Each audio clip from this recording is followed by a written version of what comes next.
रहता है जिससे वह कोई अपेक्षाएं नहीं रखता है। वह इस आशा में ऐसा करता है कि एक दिन मनुष्य अपने सपने से जागेगा और अचानक जीवन के मूल्य और अर्थ को समझेगा। परमेश्वर ने उसे जो कुछ दिया है, उसके लिए जो कीमत परमेश्वर ने चुकाई है उसे, और उस उत्कट व्यग्रता को जिसके साथ परमेश्वर मनुष्य के उसकी ओर मुड़ने की प्रतीक्षा करता है, को समझेगा।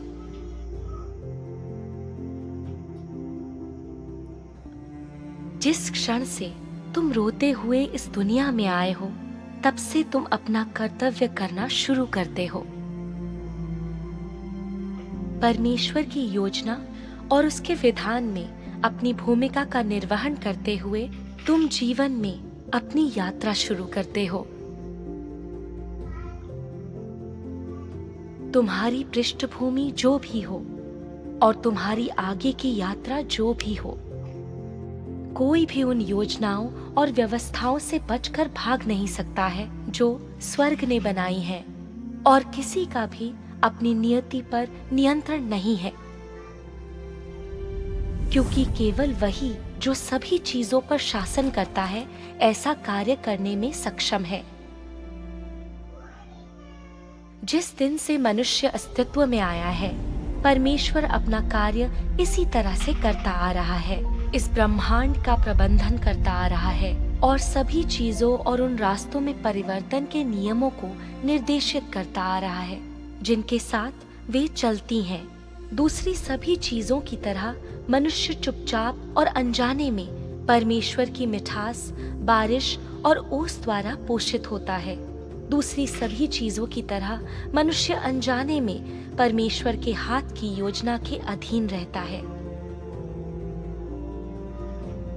मनुष्य का हृदय और आत्मा परमेश्वर के हाथ में है और उसका पूरा जीवन परमेश्वर की दृष्टि में है। भले ही तुम यह मानो या ना मानो,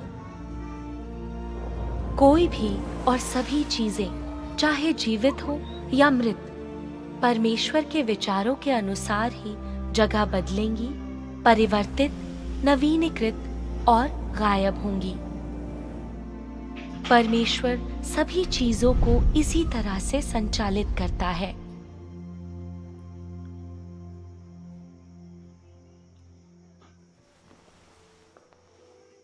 ये वचन तो कमाल के हैं। मैंने ये सब पहले कभी नहीं सुना। ये जीवन के सारे रहस्य बता देते हैं। हाँ, जब हम परमेश्वर के वचनों को सुनते हैं तो हमें उनके अस्तित्व का एहसास होता है, जैसे कि खुद परमेश्वर ही बोल रहे हों। स्वर्ग और धरती की सारी चीजों और इंसानों को परमेश्वर ने ही बनाया है। हमारे सारे उपहार, हमारी किस्मत, हमारे विशेष गुण और जो कुछ भी है, ये सब परमेश्वर का दिया हुआ है।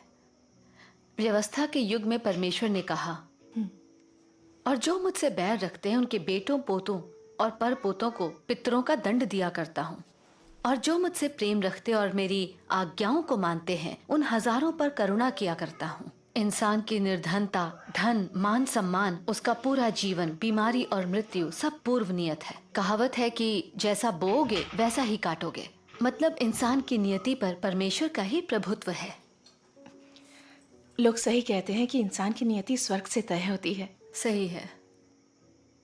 फिर दुनिया इतनी दुष्ट और अंधकारमय क्यों है? इसका मूल कारण क्या है? जब प्रभु यीशु ने प्रकट होकर कार्य किया तो उन्होंने कहा, इस युग के लोग बुरे हैं। बाइबल में ये भी कहा गया है, और सारा संसार उस दुष्ट के वश में पड़ा है। हमारी दुनिया में सीसीपी से ज्यादा दुष्ट और कोई नहीं।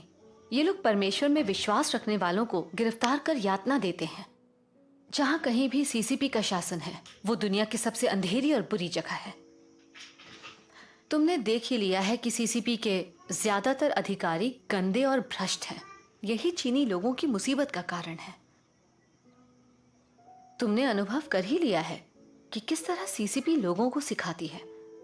वो चीनी लोगों को भ्रष्ट करने के लिए हर दिन नास्तिकता और क्रमिक विकास के सिद्धांतों को बढ़ावा देती है। छोटी उम्र से ही हमें नास्तिकता की शिक्षा दी जाती है। हमारे दिमाग में गहराई तक नास्तिकता के बीज बो दिए जाते हैं। हम कितना ही खालीपन या दुख महसूस क्यों ना करें, हम कभी भी उसका कारण नहीं जान पाते हैं। जब लोग परमेश्वर से जुदा होकर इस दुनिया की बुरा